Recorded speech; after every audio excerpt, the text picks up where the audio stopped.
नमस्ते दोस्तों, वेलकम है आपका एट स्लैश यूट्यूब चैनल पे। लास्ट वीडियो में हमने कुछ इफेक्ट्स के क्वेश्चंस करे थे, 5-6 questions.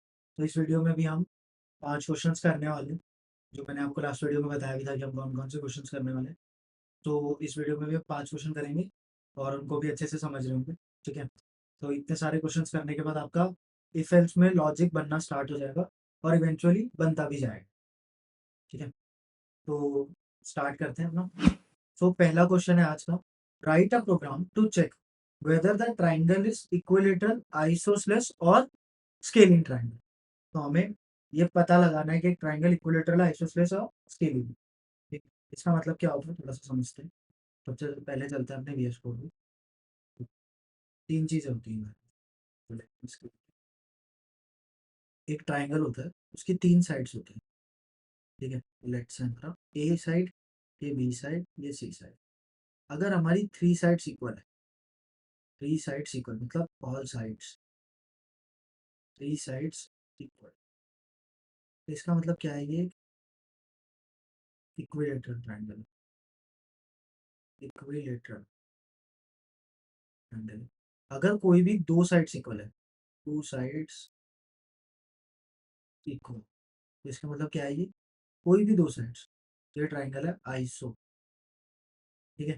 Third is no side are equal, no sides are equal. तो इस केस में हम इसको क्या करेंगे? नो साइड्स आर इक्वल, इस केस में हम इसको बोलेंगे स्केलिंग ट्रायंगल। स्केलिंग को मैं रिप्रेजेंट करता हूँ, स्केलिंग पूरा लिख देता हूँ, ठीक है? तो ये चीज होती है। कोई भी तीनों के तीनों साइड्स अगर बराबर है तो इक्विलेटरल बोलेंगे। कोई भी दो साइड्स बराबर है तो आइसोसेलेस। तीनों साइड्स अनइक्वल है तो स्केलिंग। तो सॉरी बात है, समझ लो। तो इस कोड को करते हैं, ठीक है? दोबारा से फाइल बना लेता हूँ अपनी। Conditional statement underscore triangle, triangle dot जावा, तो मैंने ही बना लिया। यहाँ पर मैंने लिखा मेन। इस वाले पार्ट को बंद कर देते हैं। तो सबसे पहले मैं तीनों साइड्स की इनपुट ले लेता हूँ, तो भी एज्यूम कर लेता हूँ। Input int A, let's say 4, int B, let's say 5, int C, let's say 4, फिर से ले लिया, ठीक है? तो बेसिकली ये जो डायमेंशन है किसकी है? हमारी स्केलिंग की। अब जब भी ना यहाँ पर हमें दो तीन चीज़ों को एक साथ कंपेयर करना है, तो जब भी हमें दो तीन की कंडीशन एक साथ देखनी होती है, तो हम किसका यूज़ कर रहे होते हैं? हमारे लॉजिकल ऑपरेटर्स का। हमने पढ़ा भी था जब हमने ऑपरेटर्स पढ़े थे। इनकेस अगर आपने नहीं पढ़े लॉजिकल ऑपरेटर्स तो आप जाके पढ़ सकते हैं। तो मैं इसको किस तरीके से लिखूँ? अब मुझे पहली कंडीशन लिखनी पड़ेगी कि इक्विलेटरल, जिसमें ये तीनों साइड्स बराबर हों। तो मैंने लिखा if a equals to b and बंद कर देते हैं, and a equals to b, ठीक है? अगर ये चीज बराबर है, ये दोनों कंडीशंस बराबर है, मतलब लेट्स से कि इसमें एग्जांपल ले लेते हैं छोटा सा, कि अगर ए बराबर है 2 के, और मैंने बोला कि पहली कंडीशन ट्रू है, इसका मतलब ए और बी दोनों ट्रू है। अगर ए और सी भी बराबर है, इसका मतलब क्या है? कि सी भी ट्रू होगा। ऑब्वियसली तीनों साइड्स क्या है हमारी? बराबर। तो ये क्या हो गया? एक इक्विलेटरल ट्रायंगल। इसमें क्या लिखेंगे? The triangle is equilateral. इसमें यहाँ पे प्रिंट कर देंगे दिस आउट, इक्विलेटरल, ठीक है? तो मैंने प्रिंट कर दिया। अब इसके बीच में ना एंड कंडीशन लगाई है मैंने यहाँ पर। मैंने यहाँ पर और कंडीशन नहीं लगाई। इसका मतलब इसको ये दोनों कंडीशन ट्रू चाहिए, कि ए इक्वल टू बी भी हो and b, sorry, a equal c भी हो। तो अगर ये दोनों कंडीशन ट्रू है तो ये क्या है? एक इक्विलेटरल, ठीक है? आई होप सो आपको ये बात समझ आएगी। अब लिखते हैं हमारी आइसोस्केलेस के लिए कंडीशन। आइसोस्केलेस के लिए क्या होता है बेसिकली? कि कोई भी दो साइड बराबर हो, या तो ए और बी बराबर हो, या फिर हमारा ए और सी बराबर हो, या फिर हमारी तीसरी कंडीशन ए और, सॉरी, बी और सी बराबर। अगर इन तीनों कंडीशंस में से कोई भी एक मैच कर गई तो ये क्या है? एक आइसोसेलेस ट्रायंगल, ठीक है? तो इसको किस तरीके से लिखेंगे? आप कोई भी एक मैच कर दे तो इसमें हम यूज करेंगे अपना और ऑपरेटर, ठीक है? यहाँ पे और ऑपरेटर यूज करते हैं अपन। मैंने लिखा else a equal to b, और ए इक्वल टू सी, और बी इक्वल टू, कोई भी तीनों में से अगर एक भी कंडीशन ट्रू हो गई तो ये कौन सा ट्राइंगल है हमारा, आइसोसेलेस। तो मैंने इसमें प्रिंट कर दिया आइसो। ठीक है। अगर मेरी तीनों साइड भी इक्वल नहीं है, कोई दो साइड भी इक्वल नहीं है, तो ऑब्वियसली तीनों साइड मेरी अनइक्वल है। तो इस केस में मैं क्या प्रिंट कर दूंगा, स्केलिंग ट्राइंगल। ठीक है। तो बुला के देखते हैं इस कोड को। मैं इस कोड को रन करता हूँ यहाँ से। तो मैंने रन करा है। तो क्या है आइसो। अब क्या, ये देखो आइसो का ही है, दो साइड्स इक्वल है, एक अनइक्वल है। अगर मैं तीनों साइड्स को अनइक्वल कर, लेट से मैंने कर दिया 6, 4 5 6, अब क्या आना चाहिए, इसको रन करता हूँ। स्केलिंग बिल्कुल सही आ रही है। अगर मैं तीनों साइड इक्वल कर दूँ और फिर इस कोड को चलाऊँ, क्या आएगा, बिल्कुल सही आ रहा है। ठीक है, समझते हैं। सबसे पहले हमने वैल्यूज दी, इस वाली कंडीशन में आके पूछा 6 क्या इक्वल्स टू होता है 6 के, तो ये तो बात ट्रू है। अब देखो जब ट्रू होता है ना तो ही एंड ऑपरेटर के केस में अगली कंडीशन चेक होती है। अगली कंडीशन क्या है, A equal to C, A B 6 C B 6, तो ये भी ट्रू। अब ये दोनों ही कंडीशन अगर ट्रू है तो इसका भी रिजल्ट क्या हो गया, एंड ऑपरेटर। इसने क्या जाके प्रिंट कर दिया, इक्विलेटर। ठीक है। बट इन केस अगर मान लेट्स से अज्यूम कर लेते हैं हमारा ये 7 हो जाता है। ठीक है। अब क्या हो, अब यहाँ पर आया पहली कंडीशन चेक हुई, 7 इक्वल्स टू 6, क्या 7 बराबर है 6 के, पूछा, तो ये कंडीशन तो हमें फॉल्स दे दी। और आपको पता है एंड ऑपरेटर में क्या होता है बेसिकली, कि अगर पहली कंडीशन ही फॉल्स हो गई तो ये अगली चेक ही नहीं करेगा। कोई फायदा है अगली चेक करने का, क्योंकि इसको तो दोनों ट्रू चाहिए थी। तो इसने अगर एक कंडीशन फॉल्स हो गई तो आगे वाली चेक ही नहीं करता, तो यहीं से वापस मुड़ गया कहाँ पर, यहाँ। अब इसने दोबारा चेक करा ए बी, ये वाली तो फॉल्स थी। ए इक्वल टू सी चेक करता है, क्या 7 बराबर है 6, इसने भी क्या बोला false। तो इसने भी आगे चेक नहीं करा। अब इसने चेक करा B equal to C, B equal to C क्या है, 6 इक्वल टू 6, ये दे दिया इसने ट्रू। अब जो और ऑपरेटर होता है ये बेसिकली एक ट्रू का वेट कर रहा होता है। जैसे इसको एक भी ट्रू मिलता है ये एंडर एंट्री देता है, तो इसका ट्रू मिल गया, इसने एंट्री दी और आइसो प्रिंट कर दिया था। हमने देखा था पिछले एग्जाम्पल में इसने आइसो प्रिंट करा। और स्केलिंग की अगर बात करें तो लेट से यहाँ पर 5 होता है, 7 और 7 5 और 6, अगर ये हमारी होती तो क्या होता, देखते हैं। यहाँ पर हमारा 7 था, यहाँ पर हमारा 5 था, 7 5 और 6। तो यहाँ पर पहले चेक हो ए इक्वल टू बी, क्या 7 इक्वल्स टू है 5, तो यहाँ पे बोला नो, मतलब फॉल्स। तो ये इसके अंदर एंट्री तो लेगा नहीं। नेक्स्ट पार्ट, यहाँ पे भी दोबारा यही वाली कंडीशन चेक हुई। यहाँ पर अब दोबारा से ये कंडीशन चेक हुई, ए इक्वल टू सी, ए की वैल्यू 7, क्या 7 बराबर होता है 6 के, इसने भी कहा फॉल्स। फॉल्स तो इसका भी क्या है, b equal to c, 5 equal to 6 होता है, नहीं होता, ये भी फॉल्स। ये तीनों ही कंडीशन फॉल्स है तो अल्टीमेटली ये भी कंडीशन फॉल्स होगी। फॉल्स के बाद ये एल्स में आया, उसने क्या प्रिंट कर दिया, इसके लिए। ठीक है, हमने देखा भी था। तो आई होप सो आपको ये वाला क्वेश्चन बहुत अच्छे से समझ आया होगा। तो मूव करते हैं नेक्स्ट पार्ट पे। Write a program to input marks of 5 subjects, physics chemistry biology mathematics and computer, calculate their percentage and grades. ठीक है, तो हमें इसमें परसेंटेज निकालनी है पहले, फिर हमें ग्रेड कैलकुलेट करना है। तो वो चलते हैं अपनी कंप्यूटर स्क्रीन पे, दोबारा से समझते हैं कि क्या हो।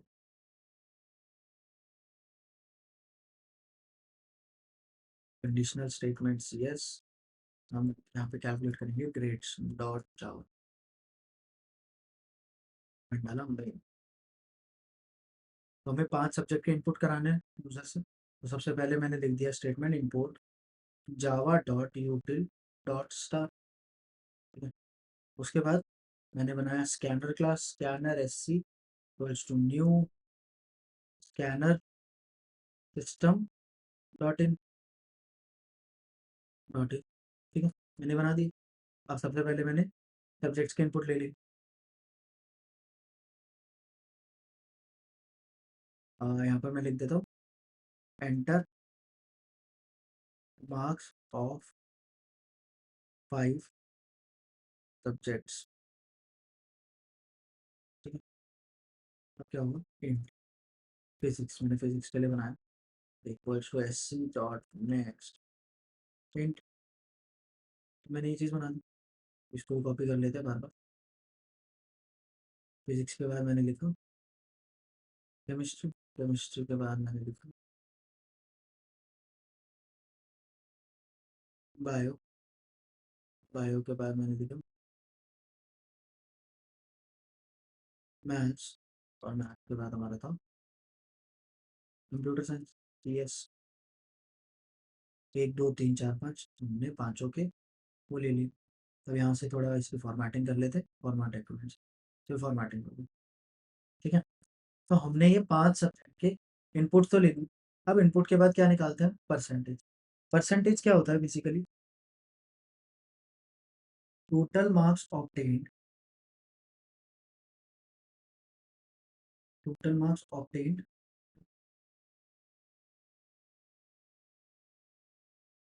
Total marks, total marks into 100, ये होता है।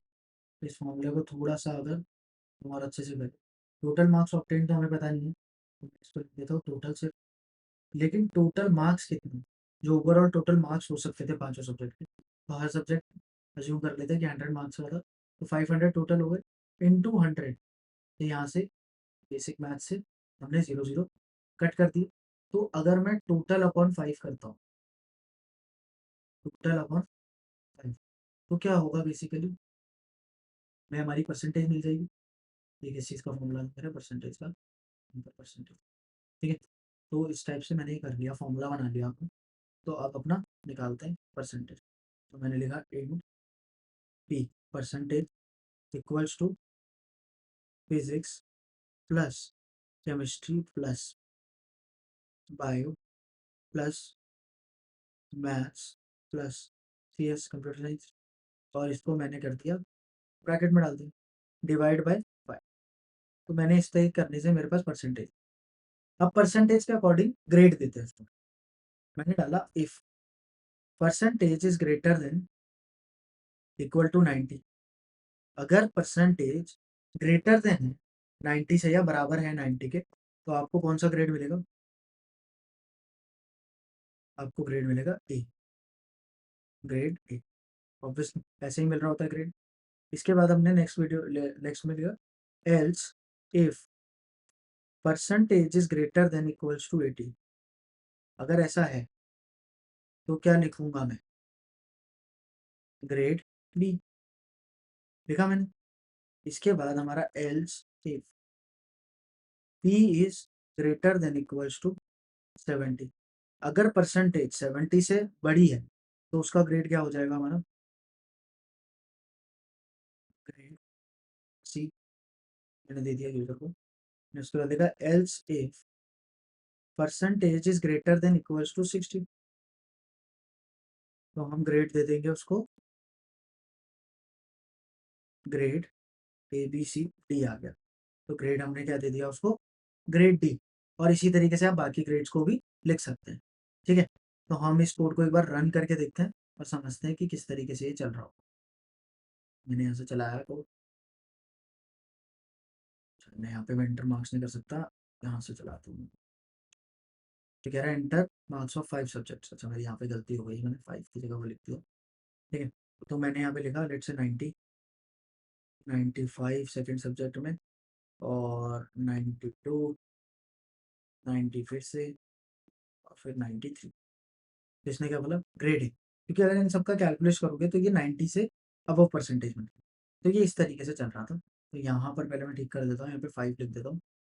ठीक है, तो अब समझते हैं एक एक चीज़ को कि किस तरीके से हो रहा होगा। लेट से हमने यहाँ पे इन सबके मार्क्स अभी के लिए अज्यूम कर लेते हैं 90, 90, 90, 90, ताकि कैलकुलेशन काफ़ी इजी हो जाए हमारे। तो 90, 90, 90 के सारे सब्जेक्ट्स थे, तो टोटल मार्क्स कितने हो गए हमारे, 450, 450 डिवाइड बाय 50, तो कितना है 90, 90। अब यहाँ पे आ जाते हैं चेक हुआ परसेंटेज 90 क्या ग्रेटर देन इक्वल्स टू होता है 90 के, होता है बिल्कुल ट्रू, तो इसने क्या प्रिंट कर दिया ग्रेड। सिमिलर ऐसे ही आप बाकी केसेस को भी चेक कर सकते हो। ठीक है, अब इसमें जो एक देखने की बात है, लेट से कि मेरी परसेंटेज जो थी वो आ गई हमारी 80, 80% है।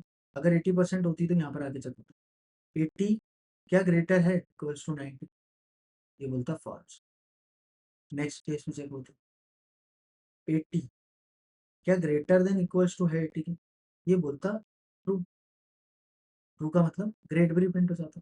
अब मेरा आपसे एक क्वेश्चन है छोटा सा, तो बहुत ही सोच समझ के आप वीडियो पॉज करके सोचना भी क्या, कि अगर लेट से मेरी परसेंटेज इक्वल्स टू 80 है, नहीं सर 85 है, 85।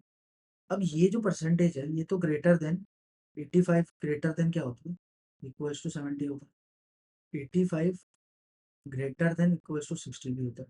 तो ये कौन सा रिजल्ट प्रिंट करें। ठीक है, आई होप सो आपने वीडियो पॉज करके सोच लिया होगा। तो अब देखना ध्यान से कैसे। सबसे पहले क्या होता है, जैसे जैसे कोड लिखा होता है वैसे वैसे एग्जीक्यूट। सबसे पहले कोड आया होगा, कोड ने किसको चेक करा होगा, इस वाले पर 85 क्या ग्रेटर देन इक्वल्स टू होता है 90। ये तो फॉल्स कंडीशन है। फॉल्स का मतलब आगे बढ़ जाएगा, इस कंडीशन को स्किप करके ये आगे बढ़ जाएगा। आगे बढ़ने के बाद क्या करेगा, नेक्स्ट कंडीशन चेक कर, क्या 85 ग्रेटर होता है किस 80 से, ये तो बिल्कुल ट्रू कंडीशन। ट्रू का मतलब ये ग्रेड बी प्रिंट करेगा। अब जैसे ही क्या होता है इफ एल्स में, अगर एक कंडीशन ट्रू होगी तो बाकी सारी कंडीशन चेक ही नहीं होती, ये स्किप हो जाती है और हमारा कंट्रोल यहाँ पर आ जाता है। ठीक है, तो इस चीज का बहुत अच्छे से ध्यान रखना आप लोग, कि क्या होता है जैसे ही हमारी ये कंडीशन ट्रू होती है तो बाकी सारी कंडीशंस क्या हो जाती है स्किप। ठीक है, और कंट्रोल कहाँ आ जाता है, पूरा इफ एल्स कंडीशन के जितनी भी चेंज होती है उनके नीचे, जो हमारी चेंज जो कंटिन्यू कर रही होती है उसको उसके नीचे आ। ठीक है, तो आई होप सो आपको ये बात अच्छे से समझ आएगी। तो मूव करते हैं नेक्स्ट क्वेश्चन पे हमारे। नेक्स्ट क्वेश्चन हमारा, write a Java program that accepts 3 number and check whether all the numbers are equal और नॉट। ये तो बहुत ही सिंपल क्वेश्चन है। ठीक है, तो हमें इसमें 3 नंबर दिए जाएंगे, तीनों नंबर्स को आपको चेक करना है कि तीनों इक्वल है या नहीं। तो चेक करते हैं, चलो दोबारा से फाइल बनाते हैं। मैंने डाला CS_इक्वल और नॉट डॉट जावा। तो मैंने यहाँ पे लिखा मेन, मेन लिखा। अब इसके बाद 3 नंबर्स का इनपुट लेते हैं। ठीक है, इनपुट लेने के लिए हम क्या यूज करते हैं, सबसे पहले हमें लिखना पड़ेगा input Java dot util dot star. के बाद मैंने स्कैनर बनाया, स्कैनर SC=न्यू स्कैनर सिस्टम डॉट, 3 नंबर्स का इनपुट ले लेते हैं। सबसे पहले मैंने मैसेज दिया एंटर ऑल द 3 नंबर। मैंने बोला एंटर कर दो 3 नंबर्स को। सबसे पहले मैंने int n=s dot next int, तो चीज लिखी। सिमिलरली ऐसे ही 2 लाइन और लिख दूंगा, इंट n के बाद m, m के बाद k, एंड m के। तो मैंने दोनों लाइन लिख दी, ठीक है साथ और चीजें तैयार हो गई, तीनों नंबर्स आ गए। अब 3 नंबर्स को चेक करने के लिए हमें 2 कंडीशन लगानी पड़ेगी, जैसा हमने अभी ट्राइंगल वाले क्वेश्चन में करा था। तो मैंने लिखा इफ n==m एंड m==a, तब तो क्या है हमारी कंडीशन इक्वल है। मैंने प्रिंट करा system dot out dot print ln all the number are equal else. मैंने लिखा else they are not equal. ठीक है, अब इस वाली पार्ट को भी चेक कर लेते हैं कि किस तरीके से काम कर रहा होगा। लेट से n में आ गया हमारा 7, m में आ गया 7, और के में भी आ गया 7। पहले ये चीज़ चेक हुई क्या, n इक्वल टू m, 7 क्या बराबर होता है 7, बिल्कुल सही। m इक्वल टू के, m की वैल्यू क्या हुई, m की वैल्यू क्या है 7, क्या 7 इक्वल्स टू, ये भी ट्रू ये भी ट्रू, दोनों ट्रू, तो प्रिंट कर दिया ऑल नंबर। चेक करते हैं इस कंडीशन में। तो मैंने यहाँ से कोड रन करा ना, enter all the three number, मैंने 7 करा, एंटर 7, इसने क्या बोला all the three number. But what if अगर मैं एक भी नंबर अनइक्वल दे दिया 7, दूसरा भी 7, फिर तीसरा 8 दे दिया, क्या दे आर नॉट इक्वल, ऐसा ही हो क्यों, तो मैंने इसको क्या दिया था 7, इसको भी 7, इसको 8, तो यहाँ पर क्या है n इक्वल टू मतलब 7 इक्वल टू 7, बिल्कुल सही, आगे बढ़ा, m equal to 7 equals to 8, क्या ये कंडीशन ठीक है, नहीं, और एंड में क्या होता है एक भी फॉल्स मिल गया तो पूरी कंडीशन फॉल्स हो जाती है, इस वजह से इसने इसको स्किप कर दिया, नीचे आके देखा कोई कंडीशन थी ही नहीं, तो they are not equal print कर। तो होप सो आपको ये बहुत ही अच्छे से समझ आया होगा कि ये किस तरीके से आपको करना था, ठीक है। तो मिलते हैं, ठीक है, तो हमारे फोर्थ क्वेश्चन की तरफ बढ़ते हैं आगे।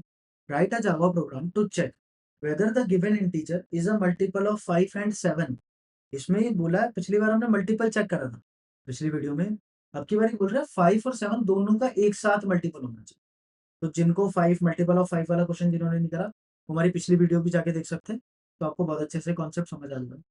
तो मल्टीपल ऑफ 5 एंड 7 मतलब दोनों चीजों के एक साथ मल्टीपल, हम इसके लिए पहले सबसे पहले फाइल बनाते हैं, C S for conditional statement, ठीक है, मल्टीपल ऑफ 5 एंड 7 डॉट, मैंने लिखा, उसके बाद मैंने मेन लिखा, एंटर, ठीक है। तो हम यहाँ पे सबसे पहले एक नंबर ले लेते हैं इंट, लेट से मैंने लिया एन की वैल्यू 35। अब 35 क्या होता है, 35 5 के टेबल में भी आता है, 5 7 का 35, और 7 के टेबल में भी आता है, 7 5 सा 35, तो दोनों का मल्टीपल है, तो इस चीज को कैसे लिखेंगे, if n mod 7 equals to 0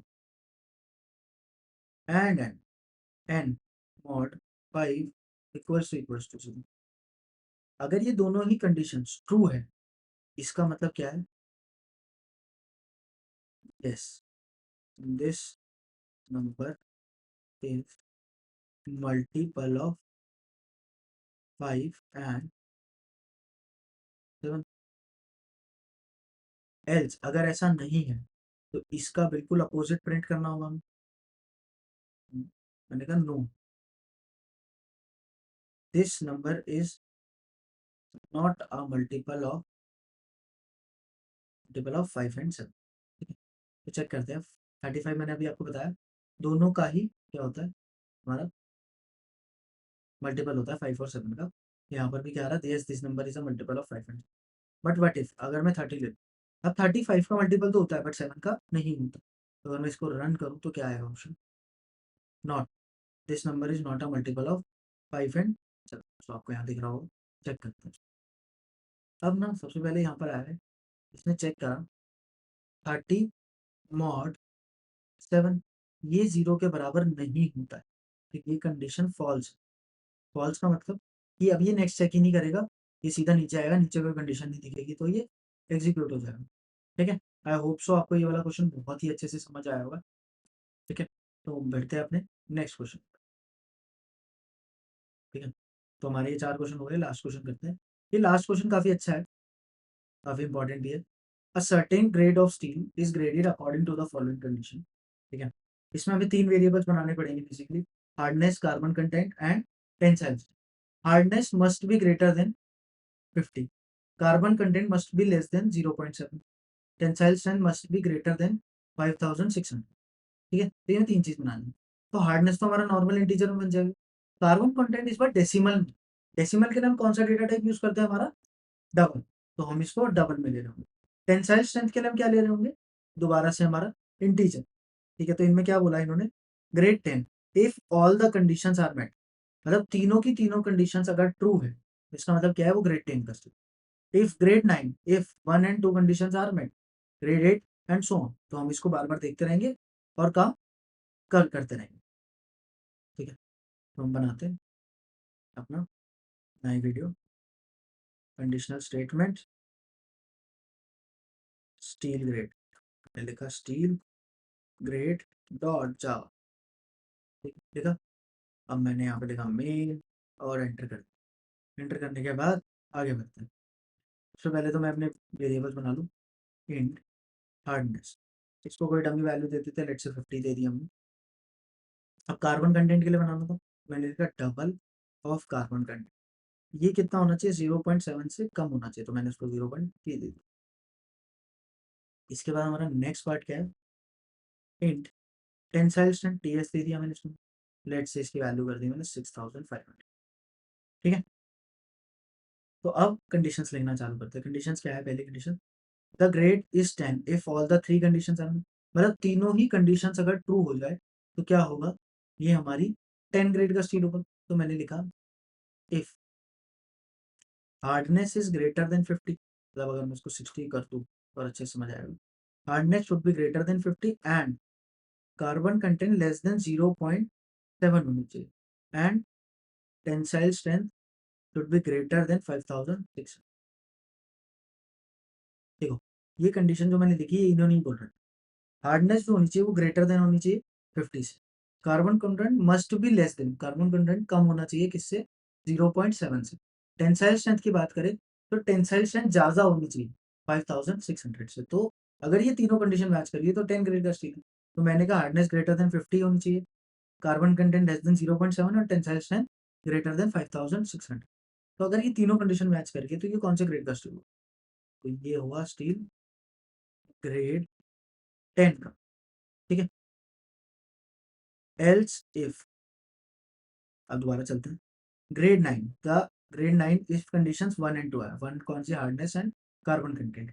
अगर ये दोनों कंडीशन ट्रू है तो इसका मतलब ये ग्रेड 9 का है। तो मैंने यहाँ लिखा hardness must be greater than 50 and carbon content is less than 0.7।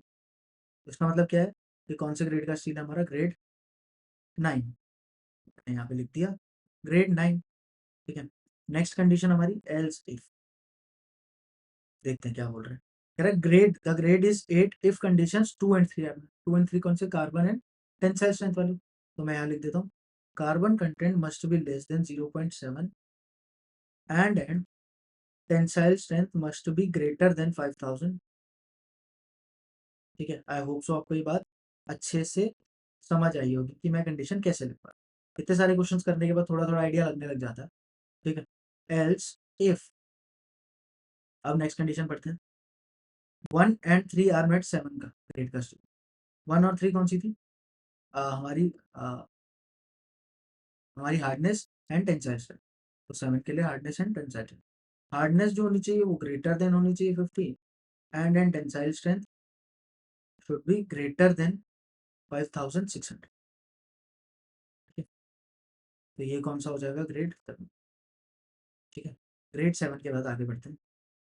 If only only one condition is met, अगर एक कंडीशन मीट कर रही है तो इसके लिए हम क्या लिखेंगे? एल्स इफ हार्डनेस या तो ग्रेटर देन 50 हो और कार्बन कंटेंट लेस देन 0.7 हो, या फिर और टेंसाइल स्ट्रेंथ जो है वो ग्रेटर देन होनी चाहिए 5600 से। अगर इन तीनों में से एक भी कंडीशन मैच कर गई तो हमें कौन सा ग्रेड देना है? यहाँ पर ग्रेड, ग्रेड हमारा 6 हो। एल्स, अब इसमें लिखा हुआ है the grade is 5 if none of the conditions are met. तो ऑब्वियसली अगर ये सारी कंडीशंस मैच नहीं हो पाई तो ये एल्स में ही जाएगा, जहाँ पर इसका ग्रेड देंगे हम ग्रेड 5। ठीक है? तो ये मैंने लिख दिया। अब इस कोड को चला के देखते हैं। ये कोड जो है हमारा ग्रेड 10 प्रिंट करना चाहिए, बाकी देखते हैं। तो ग्रेड 10 प्रिंट कर रहा है। बट इफ अगर मैं कंडीशंस 1 और 2 मीट कराना चाहूँ, थर्ड को मीट ना कराऊँ, तो मैंने 6500 की जगह 500 कर दी। अब चलाते हैं क्या आएगा? ग्रेड 9 आ रहा है, बिल्कुल सही। बट इफ अगर मैं कार्बन कंटेंट लेस देन 0.7 ये वाली तो ट्रू कर दूँ, इसको ट्रू कर देते हैं। लेस देन 0.7 तो 0.3 ट्रू है ये। टेंसाइल स्ट्रेंथ को 5600 से बढ़ा देते, 5600 600 और हार्डनेस कम कर देते 30। अब देखते क्या आएगा स्कोर का। ग्रेडिंग तो जो हम चाहते थे वो हम ले आए। तो होप सो आपको ये वाला क्वेश्चन बहुत अच्छे से समझ आएगा। इन केस अगर आपको नहीं समझ आ रहा है तो आप हमें कमेंट्स में पूछ सकते हैं कोई भी डाउट अपना, या टेलीग्राम चैनल पे जो हमारा टेलीग्राम चैनल है उस पर अपने कोड के स्निपेट्स भेज सकते हैं, हमारी टीम आपको रिप्लाई कर देगी। ठीक है, और जो स्टूडेंट्स हैं वहाँ पर वो रिप्लाई कर रहे होंगे आपको। ठीक है, इसके अलावा हम अभी इस नेक्स्ट वीडियो में हम स्विच केस पढ़ रहे होंगे जहाँ पर भी थोड़ा सा इसी टाइप का काम हो रहा हो। तो होप सो आपको इतने सारे क्वेश्चंस करने के बाद, अराउंड हमने 12 13 क्वेश्चंस कर लिए। इतने क्वेश्चंस करने के बाद आपको आइडिया लग गया होगा कि इफ एल्स किस तरीके से काम करते हैं। अगर आपको नहीं लगा है तो एक बार वीडियोस को थोड़ा रिवाइंड करके देख लो, थोड़ा सा कोड जाके करो, थोड़ा सा अपना टाइम दो कोड को, तो आपको धीरे धीरे समझ आ जाएगा। अगर वीडियो पसंद आई तो वीडियो को लाइक कर दीजिए, चैनल को सब्सक्राइब कर दीजिए।